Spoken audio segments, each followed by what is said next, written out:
We are here for Selina Alexander's presentation, Learning My Art Forms. I'm Jackie, the curator at the Sheldon Jackson Museum, and this is part of the Alaska Native Artist Residency Program series of talks and classes. We've had Selina Alexander here about 2.5 weeks. She'll be here through October 5th, and this is a presentation that she's prepared for you. Before we begin, I would just like to make a few general announcements. We do have applications open now for a series called Share Your Culture, Share Your Research. You can kind of get a look at it, flyer here. And also, if you visit the Friends of Sheldon Jackson Museum website or visit their Facebook page, you can learn more. Also, the Alaska State Museum under Artist Opportunities has information on that. The Friends are essentially seeking applicants to propose to give a talk or give a demonstration, share dancing, song, storytelling. We've had recipe sharing and cooking demonstrations before. It's really a wide net of different options. So please do consider applying. Speakers are given an honorarium to speak, and the Friends host that lecture series throughout the winter, generally virtually. 1 day per month, sometimes twice. If you have questions, you can reach out to the museum and I'd be glad to help you. So I'd like to introduce Selina after I give a land acknowledgement. This is the Friends of Sheldon Jackson Museum land acknowledgement. And before we start, just so you know, the museum is open to the public. We have people coming and going into the building. And people in person audience as well as on Zoom. So bear with us as we toggle back and forth between the screen and the room. So welcome to the Friends of Sheldon Jackson Museum lecture. This is put on through the Alaska Native Artist Residency Program, which is generously supported by the National Endowment for the Arts, Alaska Airlines, and private donors. We would like to acknowledge and express our appreciation to the Indigenous people of Tlingit Ani, who have occupied this land for longer than any of us can imagine. And after 250 years of colonization in Alaska, are graciously allowing us to share this amazing land with them. Thank you. Selina will introduce herself to you, but just to share a little bit of background information, she was last here in 2012. She's worked with the museum in the past. This is my second time working with her. She's an extremely talented artist who works in a variety of mediums, and she'll share that with you. She comes from a large family, the oldest of 14 children, and she'll talk to you a little bit about her upbringing in Huslia, where she's from, in her presentation. She makes an assortment of items you'll see from all the pictures and images and storytelling that she has to share with you. And she's just been a delight to host. So we're so thrilled to have her. She's Koyukon Athabascan and a wonderful guest to have. And without further ado.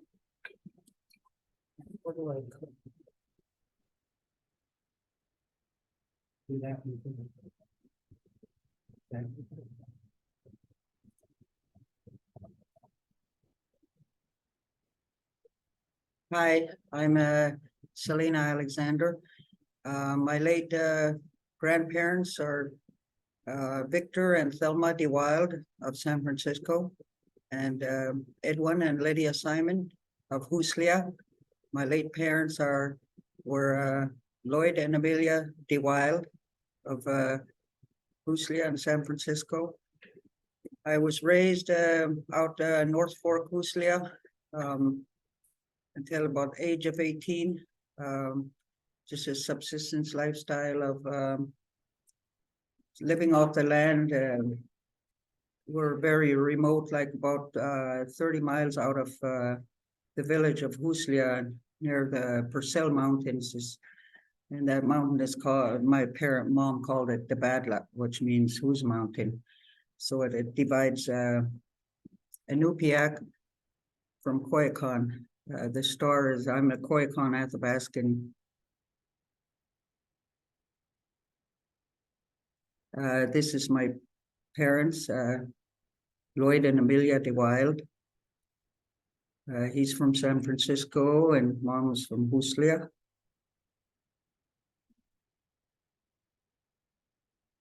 This is my mother.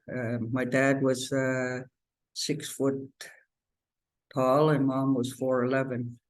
I think she was tougher than him though. My mom always dressed him up real fancy. This is a otter skin coat with wolf ruff and wolverine mittens and marten hat. And this is the Badla, that's what we call it, the Huslia Mountain or Purcell Mountains. This is the view 5 miles from here. We used to hike up to this all the time. And this is a cabin my father built. It's 6-sided, 2-story, which is still standing. Yes. And here's me with one of my nephews out north Fort Huslia a couple of years ago.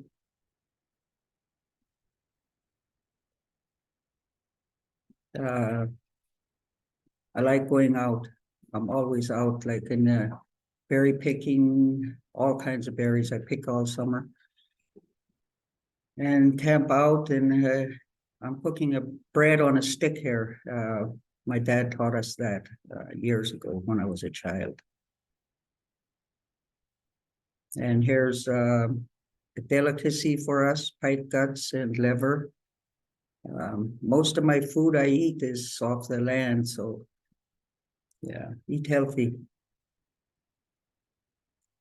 No, I was working with my brother, Rico D. Wild. He's on Life Below Zero. So a porcupine came into camp and the dog chased it up a tree. And since we're on Life Below Zero, we don't want to kill it. So I waited and then I caught it with a tote.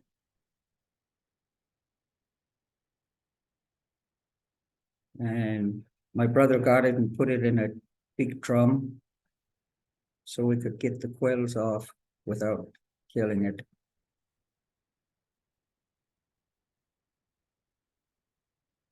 And we got the quills with the styrofoam board. And then he taught his kids how to make I taught him how to make earrings, and then he taught his kids for the show on Life Below Zero. So he told me he stole my thunder. So it was fun working with him. This is my sewing room. My woman cave, I guess you call it. I have all my seed beads hanging on the wall so I could pick them without having to dig through things. I made storage cabinets, and it's covered pretty much from all the walls and stuff with all my beads and supplies. 2 years ago, I made a vest for a relative, a raven. And this is moose skin, native tan moose skin with the raven on it.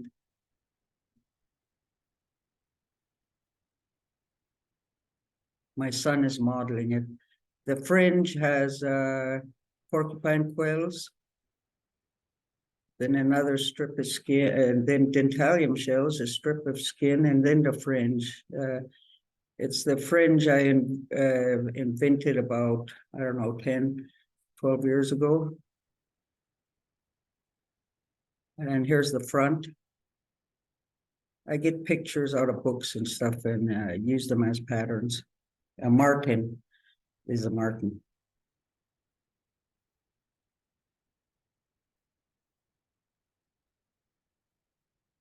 The marten with the camp scene. It kind of modeled it after where I grew up. And here's we call it kakana, which means boots, moose skin slippers with porcupine quill work and wolf tracks on it. I made this years and years ago. This is moose skin with my grandmother's beaded patterns, her beadwork patterns. I went to Huslia one time and she had a little suitcase that she took out with all her flower patterns. I was real happy she gave them to me. A moose heart, which is the pericardium. I cut around the top and the heart slips out.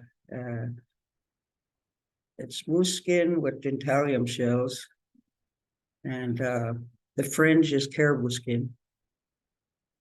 The other one on the right is a moose bladder bag with moose skin, dentalium shells. I made a matching set with feathers on it.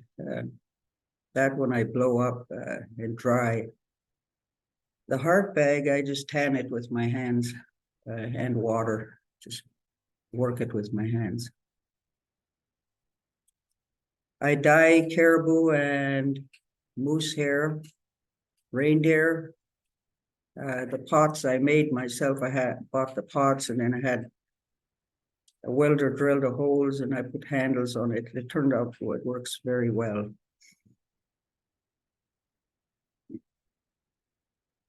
This is all the moose hair on the left and caribou or reindeer on the right. Once I dye the caribou and reindeer, I can't tell the difference. More dyed caribou hair. That's okay. Here's the moose bladder bag. In the bottom, you could see a weight. I put a weight in there so it won't tip over. It has feathers on it, dentalium shells. A long time ago, they used to use the bladder to like store berries or store berries and stuff in. And the heart bag they used like for a sewing bag or a lunch bag. The original Tupperware is what I call it. Here's another bladder bag. It has ptarmigan and willow grouse, moose skin, caribou skin ties, and dentalium shells and antique beads. Here's two heart bags, the pericardium. The one on the left is caribou skin. And you could see the antique beads on it. The one on the right is moose skin and dentalium shells. Now the tufting, I guess you'd call an expert in caribou and moose hair tufting. The tufting is new to Alaska. About 30 years ago, a friend of mine, late Denise Hardesty, got a pin from Canada, and it was moose hair. She took it apart, and then she brought it to a workshop in Fort Yukon. And I was teaching beaded boxes at the time. And I just happened to be tanning a caribou skin. So what I had done was slipped all the hair off and it was on the lawn. So when I learned this, I called home and said, go pick up that caribou hair. It's like all of a sudden it became valuable. So here's examples of caribou hair tufting. The wooden boxes, I buy them and then I work around it with moose skin and caribou hair. I dye all the caribou hair with jacquard dyes, which is a wool dye. I don't use ret because it fades after a while. At first I used ret, but I started using the wool dye, which is for protein fibers. Finished boxes, I did these last spring.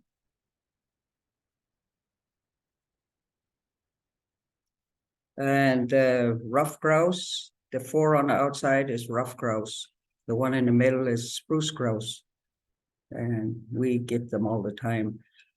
I use them for decorations, for wall hangings and stuff like that. The feathers for just decorate anything with them. This is one I made years ago for the Sheldon Jackson Museum. That's a willow grouse tail. This design came to me about I'd say 30-something years ago. Sometimes I think of ideas and I write them down right away before I forget.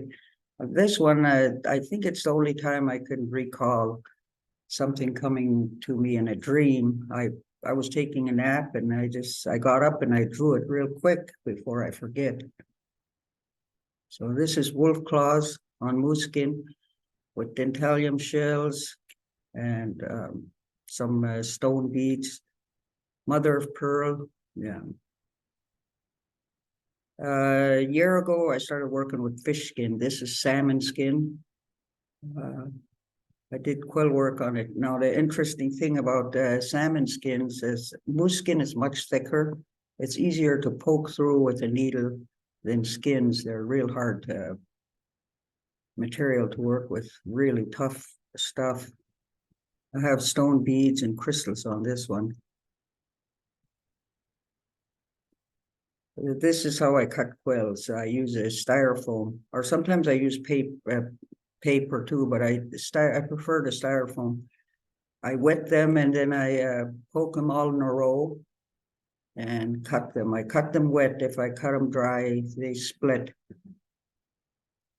And then there's a fish skin, salmon skin earrings with dentalium shells, silver and turquoise.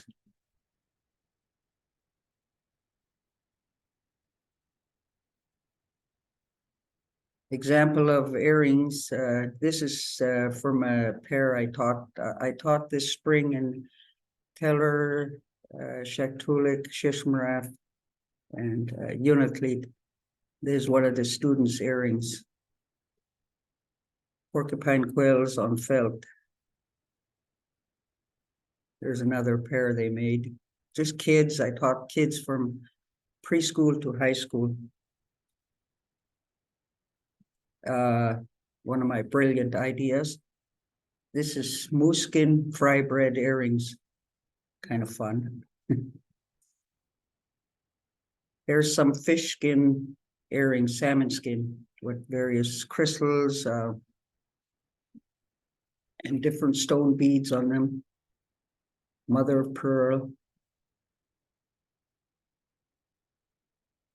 A lady sent me lots and lots of beads from the lower 48. She's a customer. So I made this for her, a salmon skin lined with caribou with porcupine quill work. And I made fish out of fish skin. So dentalium shells and coral and stuff like that. And moose skin on the back. I make Christmas decorations too. I'm really into that. I use all the fur pieces and feathers and stuff to make decorate Christmas ornaments that I buy, you know. And behind me is a necklace, bear claw, look like a wolf with bone on cord. Just simple design I thought up some years ago. There's and I'm nuts about berries. There's me and my granddaughter picking blueberries. Every summer I fill up a small freezer. So this summer I picked spruce tips, Labrador tea, rosehip petals, fireweed, flowers, blueberries, cranberries, high bush cranberries, rosehips, crowberries. It's my winter's fruit, you know. And here's more berries. Those are low bush cranberries. It's from the interior around Fairbanks area. High bush cranberries, This one has a seed in it. I made beads out of the seeds. I make juice out of this or jelly. Low bush cranberries and crowberries that I picked last month.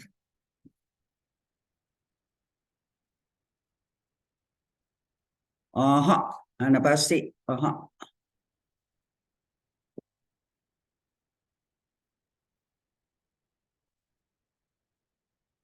Thank you so much, Selina. Thank you. So we can take some questions. Anyone in the Zoom audience have any questions, feel free to unmute yourself. Could also type in the chat if you'd like to ask Selina anything about her art or about herself, her presentation.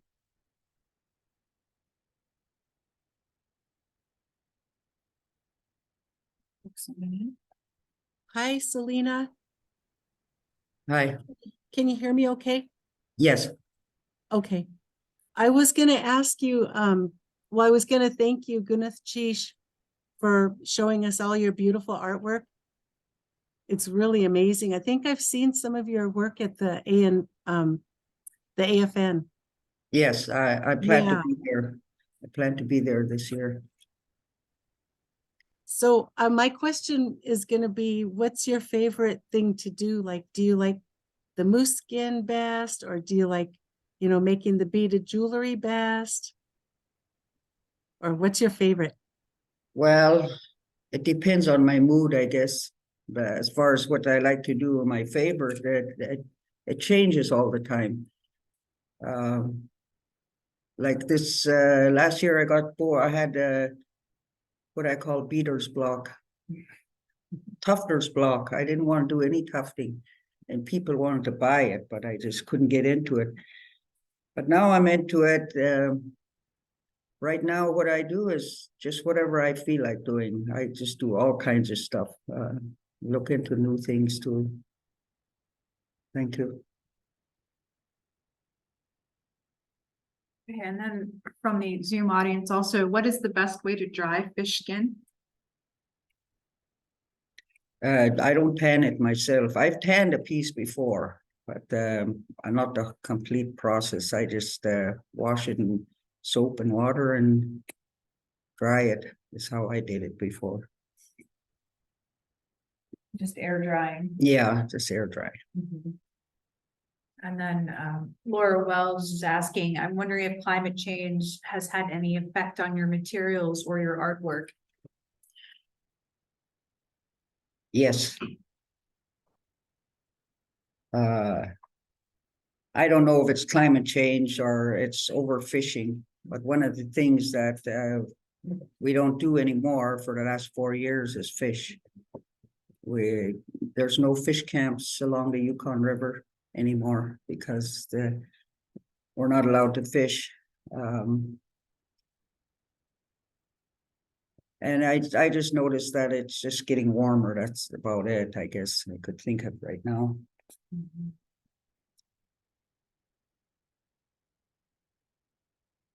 Any other questions from folks on Zoom?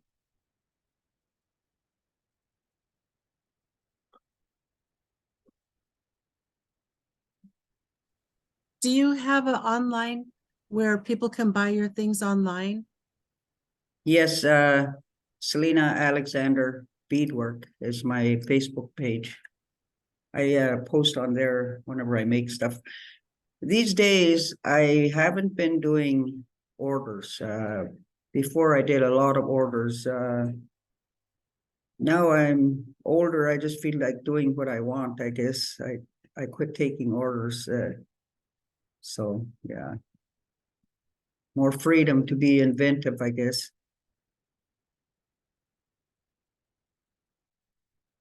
And I've got a question that example of beadwork that you shared with us on that vest, that's a pretty amazing, also large scale example of beadwork. Is that sort of the largest beading that you tend to do? No, I've done 2 Athabascan moose skin dresses before and a vest. That's one of the larger pieces. I'm not sure. I think it had it priced at 10,000, Wow. something like that. For a mooskin vest like that. And is, And the dresses are priced about 20,000, so, yeah. is there a lot of mathematics involved when you're trying to figure out the design for something like that? For a chief's necklace, yeah, I count and measure. It's counting and measuring, just simple. Nothing real complicated because I'm not good at math. I have lots of patience for beads, but it comes to technology and stuff, I don't have patience for that. And then I'm curious, you do all these different art forms, caribou tufting, beading, sewing, tanning, you do so many different things. Is there any art form you want to learn that you haven't learned yet? Painting. Painting. My grandfather, who is from San Francisco, Victor de Wilde, was a pretty well-known artist in San Francisco. And I've painted and drawn before. They were all right, but I'd like to learn, like go to school for it. And I want to say some of the things I work with as far as in my art, starting with glass beads. I use silver and gold beads, crystals, semi-precious stones like turquoise and garnets,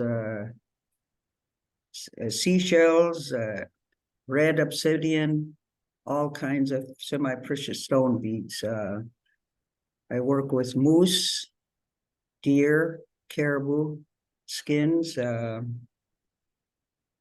hair, I've used moose, reindeer, caribou, and Sitka deer before.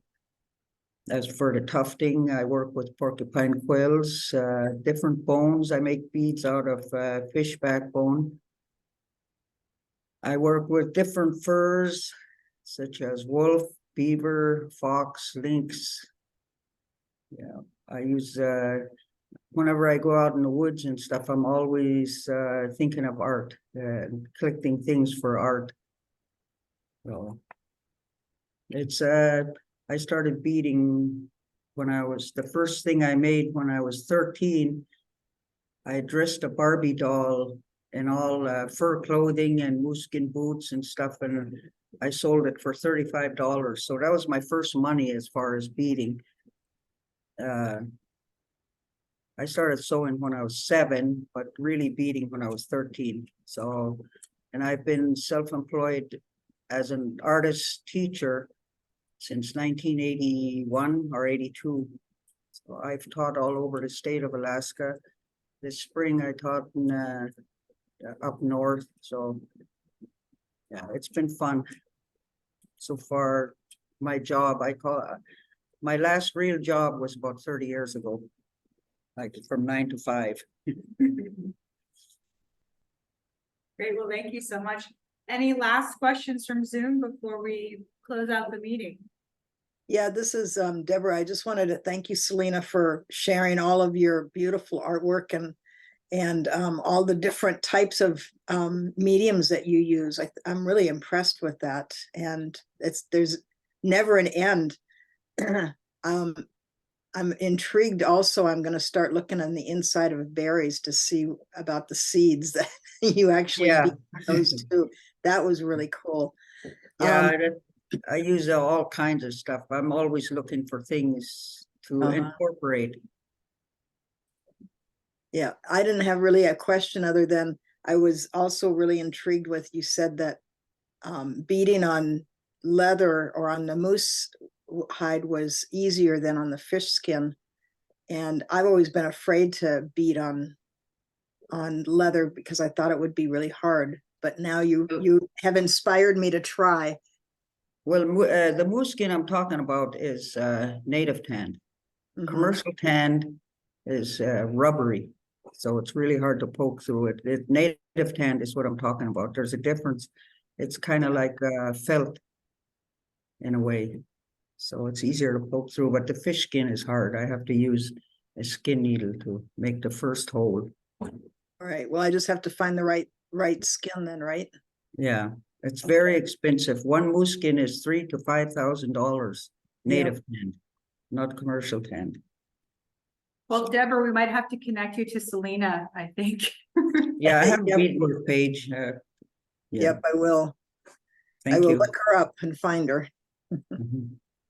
Thank you. Thank you. Well, thank you, everybody, so much for attending. Really appreciate it. Join us for our next Artist in Residence presentation. We have Golga Paul Oscar coming in October. And he's a Yupik artist who does beading and sewing. And he'll actually be giving a presentation called Indigenizing the Mind in Western Spaces on Indigenous Peoples Day, which is on October 9th. That's a Monday, and be on Zoom as well as in person here at the museum. Stop by if you're local and able to meet with Selina and see her beautiful work in person before October 5th, if you can. And thanks to those who signed up for her now full earring making class. It's been full for a couple days. Yeah. So really appreciate it. Have a wonderful day, everyone. Thanks for being with us today. Thank you. Take care. Thank you. Thank you.